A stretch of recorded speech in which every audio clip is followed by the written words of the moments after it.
very happy to be here with you all, and I'm so excited for this very invigorating conversation.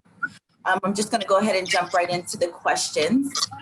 I want to start with Helen, because you are a designer. So I would like to know, where would you say that fashion originated from in Africa? I'll start off with history, just because we need to recognize that we learned fashion from our forefathers. Being from Nigeria, looking into our history, we take upon fashion from our leaders, which are the Obas, which comes from the Yoruba land. We take upon fashion-inspired garments from the Ezes and the Emirs. So from a long time ago, we have had this insane, amazing garments or pieces that have been worn. It can be jewelry, to prints, to different styles and proportions that we had to reinvent to our own style. So I believe that, coming from an African background, it's very important to announce my history and my, purpose for actually going into the fashion industry, which is redefining the idea of luxury coming from Africa globally.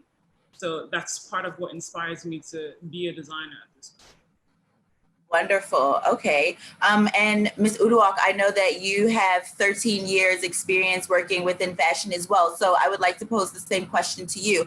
Where would you say fashion originated from in Africa? Well, first of all, it's a little longer. It's just 13 years focused on the African fashion industry. I think that where you would say is a little bit challenging to answer in terms of if you're talking traditional, because it's from across the African continent, not one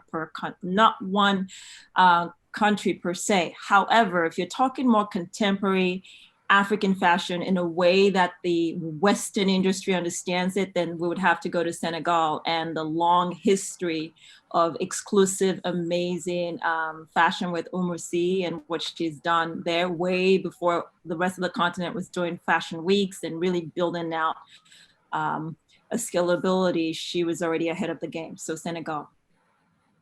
Fabulous. Contemporary. For contemporary, understood. And then Eji, working with all of the brands that you represent, where would you say you think that the Western aesthetic, thank you for that vocabulary, Oduok, and the contemporary aesthetic of fashion stem from, based on your perspective?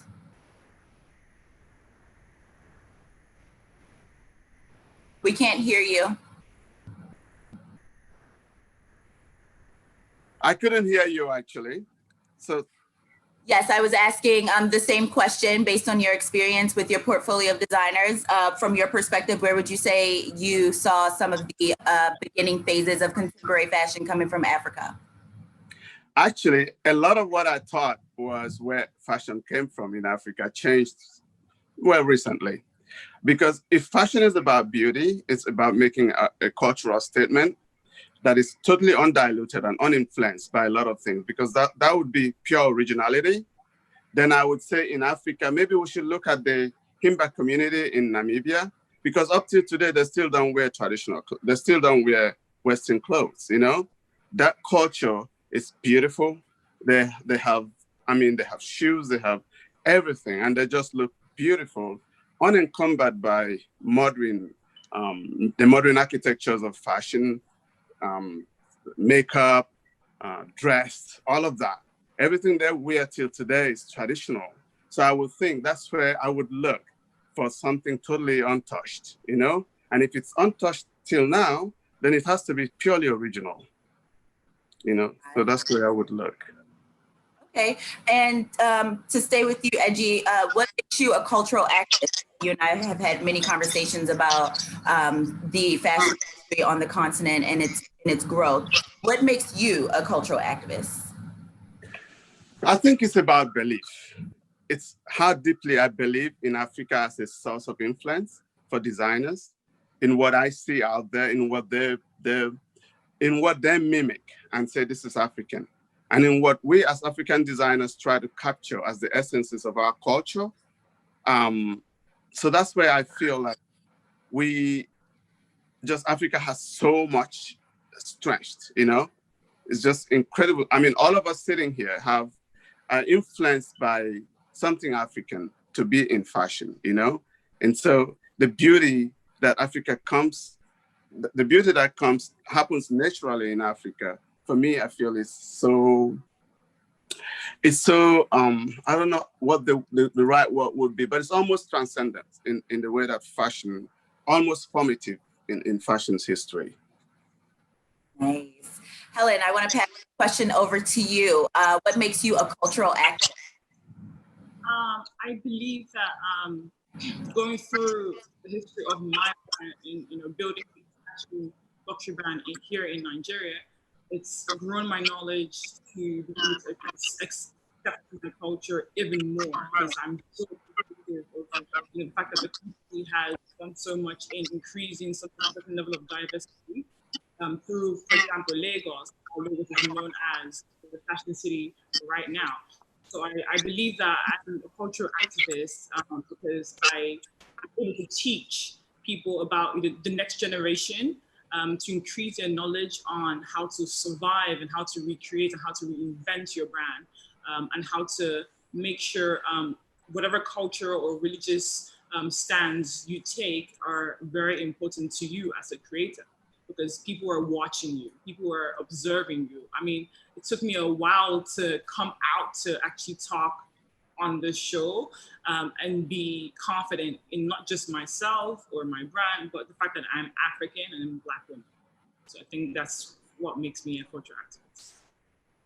And what helps you to feel more confident as an African designer? I believe, and for me, family is a big thing, because I'm built with a large amount of people in my family, and we are so grateful to be African. It's a pride. So I think family support and friends, coming from different background, and also funny enough, my clients, they want to be part of a story. They want to be part of Helen. They want to be part of that woman, that gracious woman that wears authentic wear with no apology. So I think that's part of it. I think you've done a wonderful job embodying that in your brand. So thank you. And Waridi, she was actually going to be on this panel with us and she wasn't able to join us, but I spoke with her earlier and I wanted, just to get a little input from her for the panel. And one of the things she mentioned was about the confidence of designers. And this kind of ties into what you will be speaking about, Uduak, about being able to protect their property. And so a lot of designers and creatives sometimes don't take the steps to expand their business in ways that would expose their trade secrets because they aren't protected. So I think that's a perfect segue into Uduak and your input on the legal aspect of creativity as it pertains to fashion and protecting our intellectual property. Yeah, and I think that I'll answer it against the backdrop of what you just asked. What makes you a cultural activist? I don't think that it's even one person. I think collectively on the African continent, we are cultural activists. And the reason why is because for the first time ever in a long time, we are owning our own narrative through our identities. So for me, communicating that through media, Edgy through fashion, Helen through fashion, and the ways that they communicated across industry sectors. And I think that's very important to point out because when I first got into the industry, I was modeling. And what I noticed was that when I was on the runway, I was this beautiful, exotic African woman. When I got off and went into my local community in my capacity as a lawyer or any other role, what I would see was stereotypical images of who we are. And what was happening was the way that identity story was being told was to take clothes off Africans.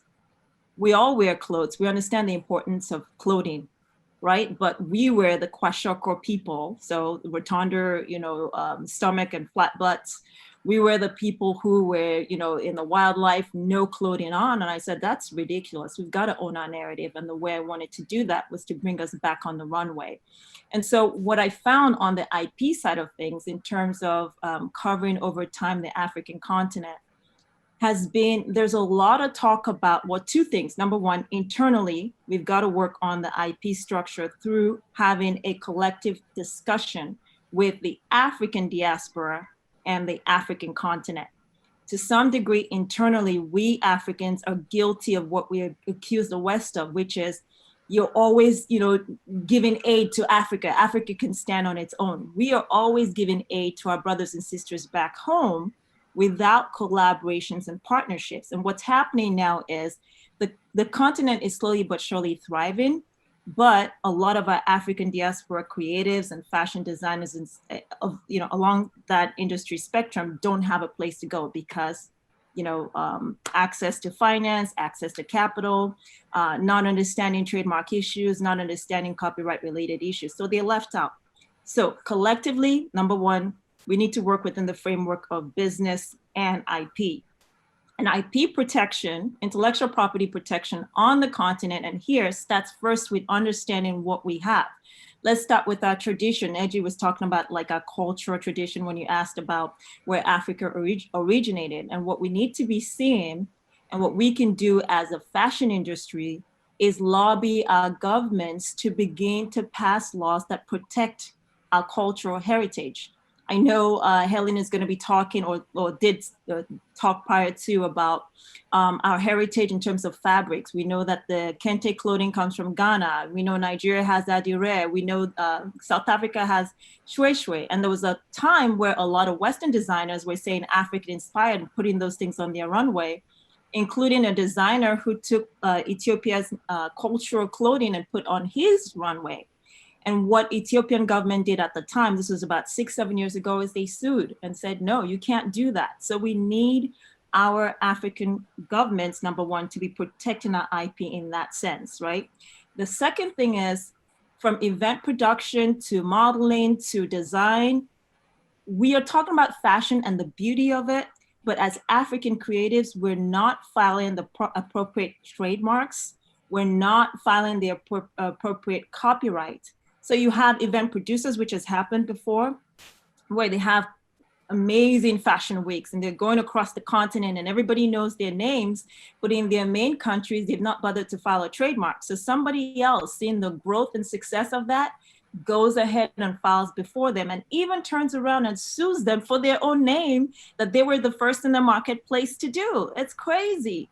And so those are the kinds of issues that we need to be dealing with. I mean, I can get into the nitty-gritty detail, but that's the overview. And then there's so much more to talk about, needless to say, in light of the major disruption of supply chain and, of course, what's happening with the shift to digital and the shift to remote work. So I'll just stop there for now if you want to follow up with other questions. Yes, and digitization is so important. And I would love for you to continue that conversation actually on African Fashion Foundation's conversation platform, which is African Fashion in Focus. I love where you were headed with that. And I know that there's so many more gems in what you were saying. So, but to keep the program moving forward just a tad bit, I guess, just continuing from what you just said, what legal advice would you give to African brands that would like to grow on a global scale and expand their intellectual property? I would say, first of all, focus on the home front. You haven't even tapped across the continent. Get your, incorporate your business, have those things in place, get your trademark going. If you're going to do fashion, the name is everything. So we get into licensing, we get into franchising, we get into merchandising. You can't really do that if your trademark is not secured. Find local attorneys there. If you don't have specifically fashion lawyers, look at your intellectual property lawyers. They're able to help you with, at a minimum, getting your trademark registered.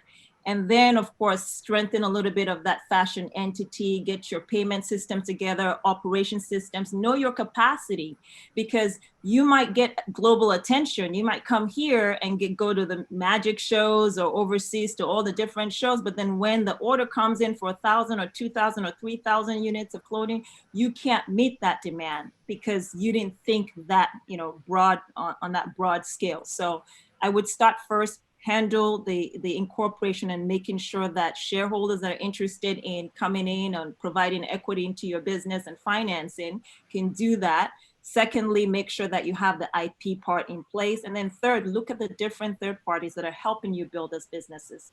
So your employees come into play, your independent contractors. You want to keep costs low. So there's no need to necessarily be hiring full-time, and the fashion industry is very collaborative. So get a lot of those independent contractors in place, pay them well, And then you're really ready to start building partnerships abroad in order to scale.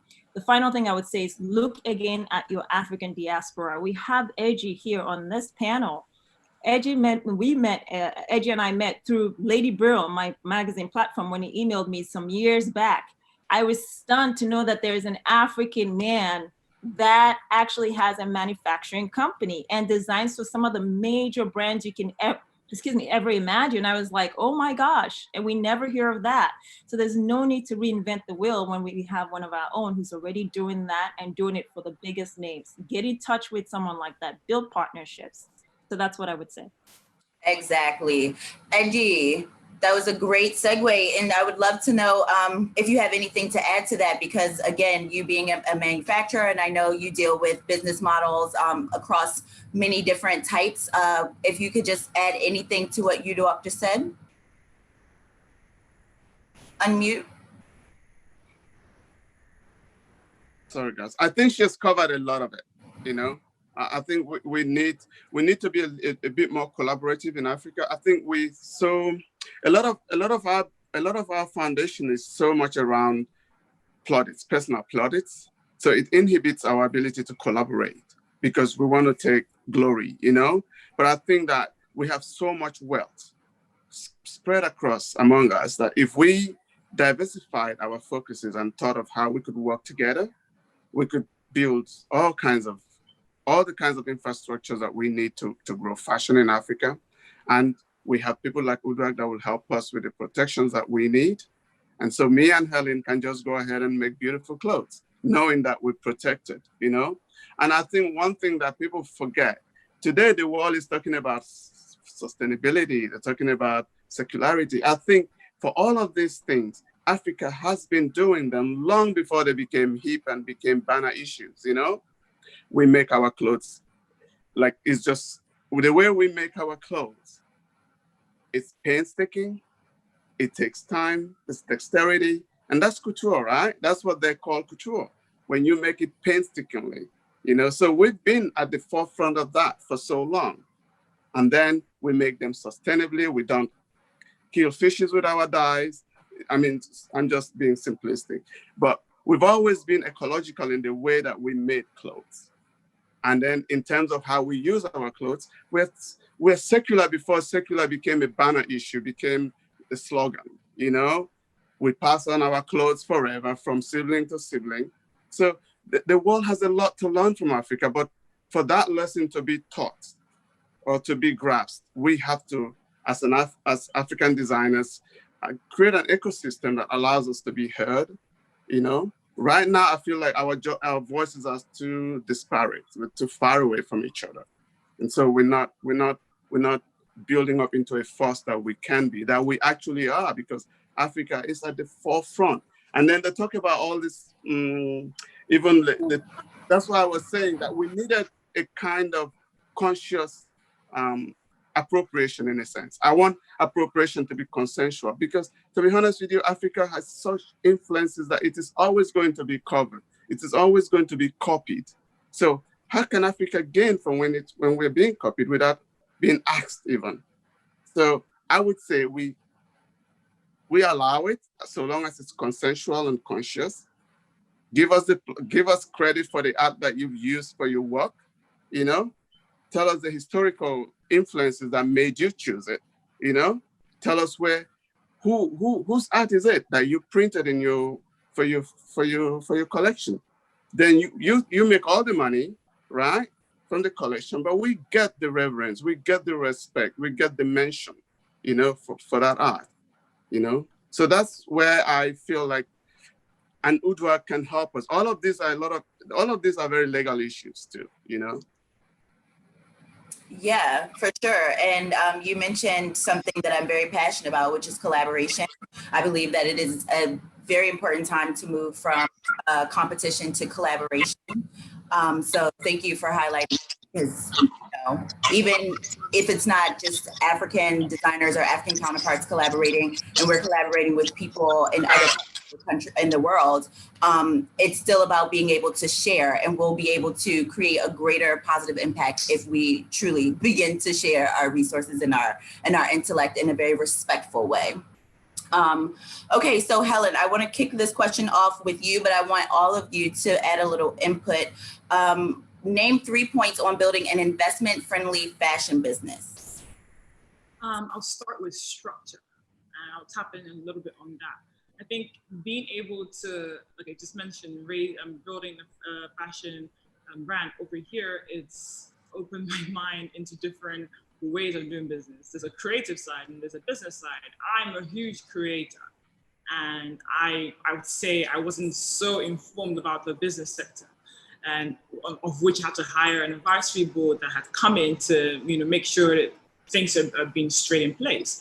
I did not even know we were growing 36% by just 1 year until I had done this. So being able to see the progress written down in numbers and data is very key. And I will also state this as well, being authentic as a brand, sticking to your heritage, sticking to what you know best, and building on collaboration. I would also tap into what AJ had mentioned is when there's union, we come together and we make great things together, right? And if we're able to, be authentic, but spread wings on collaboration to our fellow African designers or fellow African arts designers, that would be great, and also building a great team. It's very important to make sure your team is strong. They believe in themselves, not just the brand. I'm one person who would make sure if I don't know it, you must know it. That's why I hired you, right? But at the end of the day, I want you to teach me. That's why, building a great team is very, very key in making sure you have regular, maybe 3 months, in every 3 months or 6 months, you have people who come and tutor and upgrade their skills. Because I've always had this narrative in Nigeria, where I'm from. I mean, if you go around the streets, you see people, holding sewing machines around, right? If I'm able to employ them, teach them the best things of life and grow their skills, I think I would be $1 billion company at some point. So the best thing is to be able to make sure you're not just giving back to your own business, you're giving back to the whole world, and especially to Africa. I think that's the way to grow global friendly, an investment friendly business from what I've experienced. Wonderful. Thank you so much. Eji, I want to come back to you on that one. Name 3 points on building an investment-friendly fashion business. Can you unmute? So I think Helen captured it very well. I think you have to have structure. Unfortunately, investors are only mostly concerned about money, about numbers. So for designers, it's always a bit of a problem because we're mostly thinking about the art of the work, And so I think having structure, having people behind who know structure is important. And I do think that right now in this era that we live in, where sustainability is everything, I think having a community vision would help investors. What are you going to add to the community that in which you're going to operate? I think Yes. that is very important. And now, again, just taking a little bit off from that, being a caring company is important. They want to see how are you going to care about your staff, about the environment in which you operate. So those things are all, they're tied to sustainability, but they're independently very important, So I think investors, the new age investors, are going to look at that because that's the trajectory of where we're going to go in terms of how we care for the world.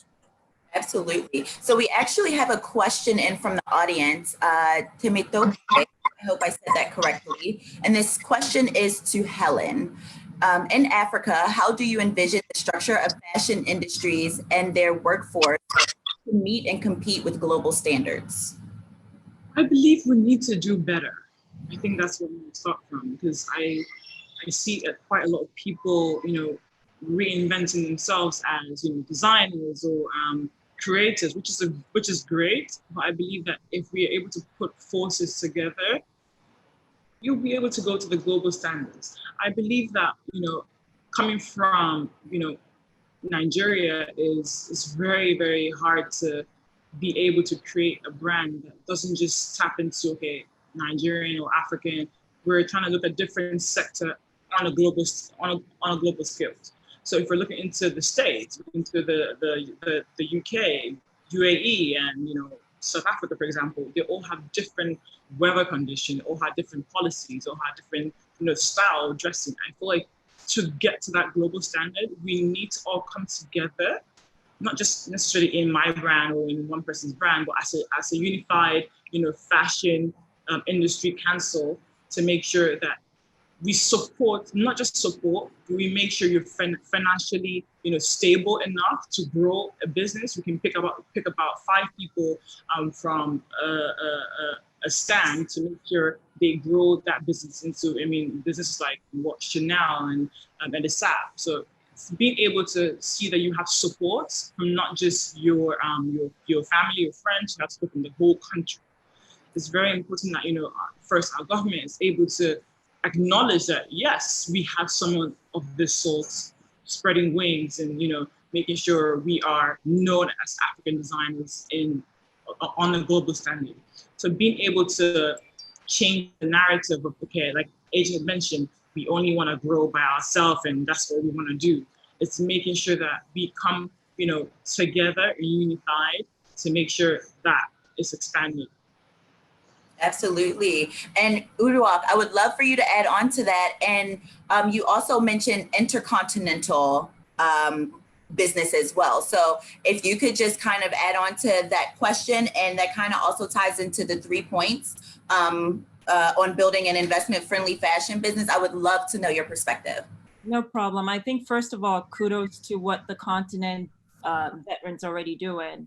Whether it's folks in the South Africa market that already are spearheading South Africa Fashion Week, AFI Joburg Fashion Week, they're doing that and they're working locally with the industry over there. I think about 2 years ago, I had the privilege of being invited by the South African government, the ministry, to come in and talk about fashion law and fashion related matters, and to see what the industry is really trying to do for local creatives there we are going towards the right direction. Then if you look at a country like Nigeria, for example, you have folks like Diola Sego, for example. You have what Omoyemi Akirele is doing with Lagos Fashion Week, whether it's working with BFA, Business of Fashion, or working with other brands in Italy and Paris and so many other places. So we are already working towards that channel. However, we can beef it up with people, places, and people, products, and systems even better on that 3 points. So people, Helen already addressed it, Edgy addressed as well. I cannot underscore the importance of people. And I'm always big about being very efficient with how you're delivering products and services in general. So there are a lot of freelancers. We need to get into the culture of getting our freelancers on, whether online or offline. That's very important. Systems. We talk about structure, but as we talk about structure, for the most part, let me just speak with the heritage of a Nigerian, we tend to think very big, like it has to be this huge thing, otherwise we're not successful. But it doesn't have to be that way. We can really break it down, even locally here as well, when we're talking about the African diaspora and Black Americans and Black designers. Think small. You can start really small with systems in place. And we are dealing with a post-COVID world. Everything is moving definitely digital. Not only is it moving digital, for the most part, fashion has been very slow with innovating. I think that's why I really like Fashionnovation, because we take a long time to adopt. So in terms of being efficient, integrate all this technology tools for the fashion industry that really cuts cost and can let you, the African designer on the continent, compete globally, and can let you, the African designer in the diaspora, compete globally as well. And it applies to all kinds of different groups that often don't have access to capital, access to markets in general. So that's that. And then in terms of the product has to be of excellent quality. And over time, I think that in trying to sort of being part of the in crowd, because it's cool to be a designer, or it's cool to be an event producer for Fashion Week, or it's cool to be, another fashion influencer, we compromise on standards and quality. And I think with the post-COVID world and just the way the world is now, we're going to be looking at the luxury brands that can truly stand out. And that goes back to craftsmanship, that goes back to the quality of product. So I would say that it's very, very important to have your product in place, or service if you're rendering a service company or services, because that's what people would be looking for. And that's what's going to separate you as we go into this very tough times in terms of the economy. Absolutely. So we have another question from the audience from Sandy Becker. And she wants to know, to handle the throwing away clothing, should cities offer clothing recycling bins to households? Really interesting. What context? I'm not sure about that, but I think I can just speak to secondhand clothing for a quick minute. For a long time, secondhand clothing was becoming a major nuisance on the continent and was really, really affecting revenue and ability for designers to compete, period. Now that we're seeing the whole COVID situation, I think Edgy brought up the thing that we've been recycling for a while, where we take clothes and we pass it on. We used to call it poverty, but now it's the in thing. It's not poverty anymore. But most importantly, what we're seeing here in the US market is that as a result of the Great Recession, really, that we're coming into, people are wearing recycled clothing all over again. So I'm not sure what she means by having or he or she means by having a bin. Maybe some little clarification. Do you understand what that means? Yeah, they're just saying, do they believe that offering households recycling bins would help be an incentive for them to recycle clothing versus throwing it away? Okay, on the continent. In general, it doesn't really, I'm going to assume maybe, but it doesn't have a specific location. If it doesn't have a specific location in the US, for example, I think we've been able to control that recycling overall. But the problem we've had with the US and Western markets is we take all that and we dump it, from Salvation Army to everything, all the different charities, Goodwill, we dump it in Africa, and then it becomes a nuisance that is having a problem on the environment on the continent. Now, the continent has not come up with ways to streamline all that and be able to sort of take all that waste product and convert it in a way that is environmentally friendly. Those are issues that I think government institutions still need to, get a hold of. Now, I don't know, I would just use a country like Nigeria with over 180 million or a billion people on the continent. If we give them recycling bins, how does that really work with respect to the logistics of recycling clothes? I don't know how that would play out. So I wouldn't know that answer to that. But I think that that's something that governmental institutions would have to step in for the continent purpose. I don't know if Edgy and Helen have something to add to that. I don't. This is what I would say. I think that's the fear with circularity and sustainability. We put it in banners, we put it in slogans. These things are happening naturally, right? So putting a bucket inside a recycling bin in a house almost makes it an enforcement, right? You're saying recycle your clothes. It's almost like it's very strong messaging. I think we need to be subtler, a bit more subtle in this messaging, and we need to be, the message doesn't have to be so original, it can be derivative, because there's so many things happening in that space. Not in the West necessarily, but in the developing economies, people are not just throwing things away, People are recycling clothes, people are reusing clothes. But how would the West learn from the developing economies? I think that's where we stand. Overproduction is happening in the West. Overconsumption is happening in the West. And then we're getting the dumping, right? We're getting the rear ends of these products. But if the West could learn what Africans are learning, that it is not, you're not inferior for wearing a used item, right? Or what the developing economies are embracing, that it's okay to wear it and it's beautiful. It's a good use for the product. Then if the West could adopt that, then we wouldn't have this huge problem. We wouldn't have to force people to put things in bins, we would naturally recycle, because once we tie it in banners and there have to be movements for the messages and all of that just gets lost in some conundrum that is not discernibly understandable. you know?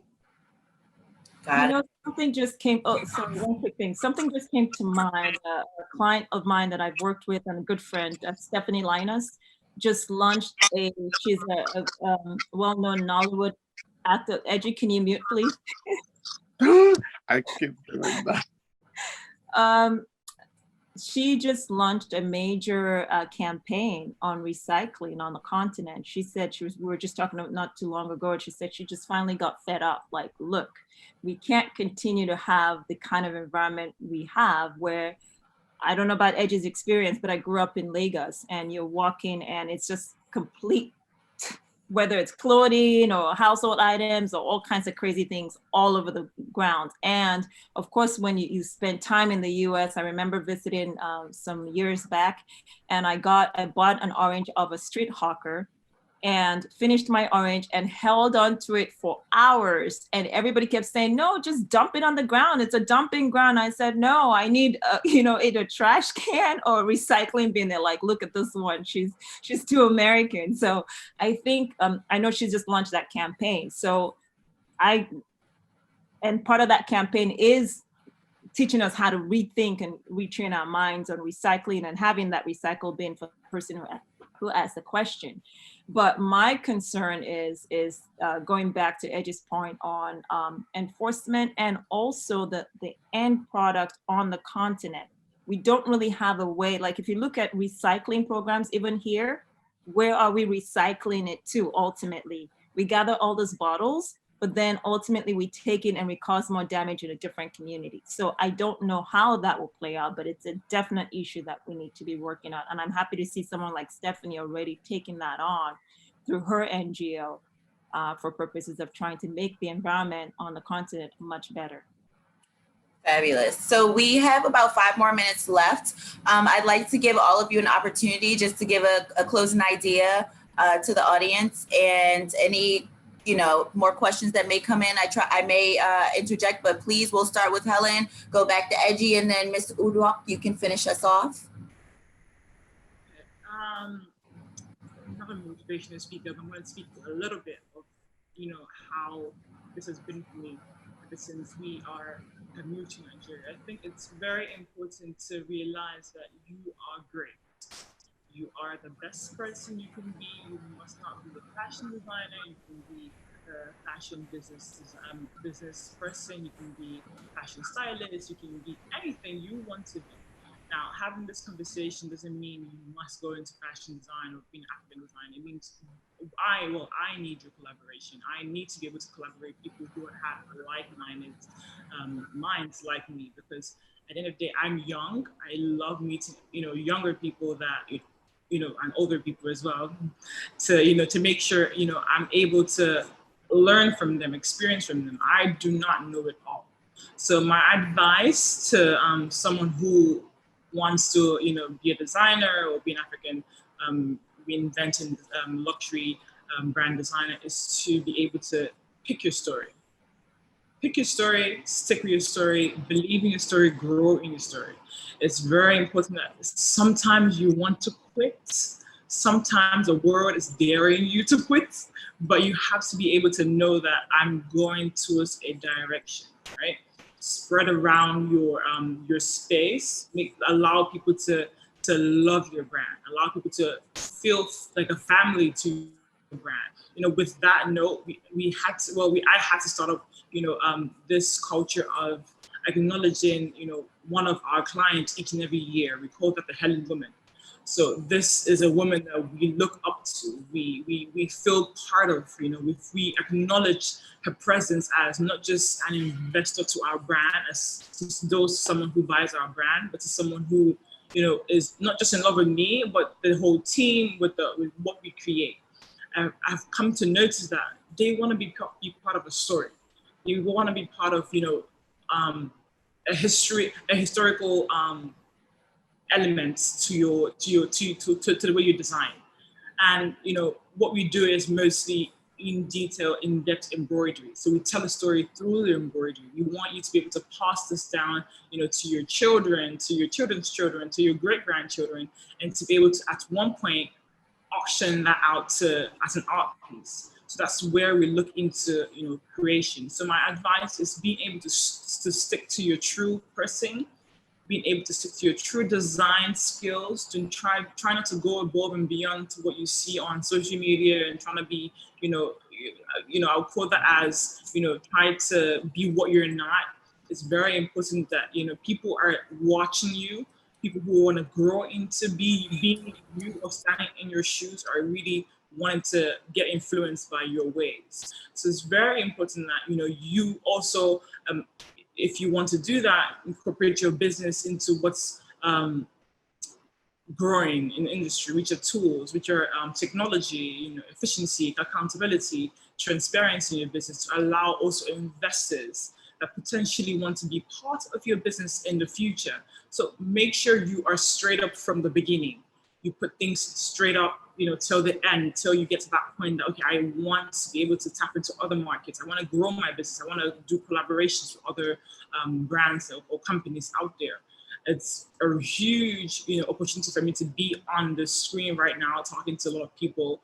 I'm getting a lot of thousands of people, and it's sometimes it's scary to do things like this, to talk about things like this, but it shows that, I've come a long way to, express myself in the best way possible. And I just believe that I believe in my African people. I believe in my Black American, fighting the whole race. Yep. So people need to rise up, stand up, support us, buy more Black designers, buy more African-made designers. We make sure you reinvent yourself continuously, beat the narrative. We always change. If someone wants to, mimic your design or copy, you're ahead. Be ahead. Be the first. Continuously be the first. Don't wait for the whole line story to feel, okay, I need to be able to grow now. No, you need to keep growing. Do not stop, even if the world feels like it's against you. People are watching you. People believe in you. Keep growing. Thank you so much.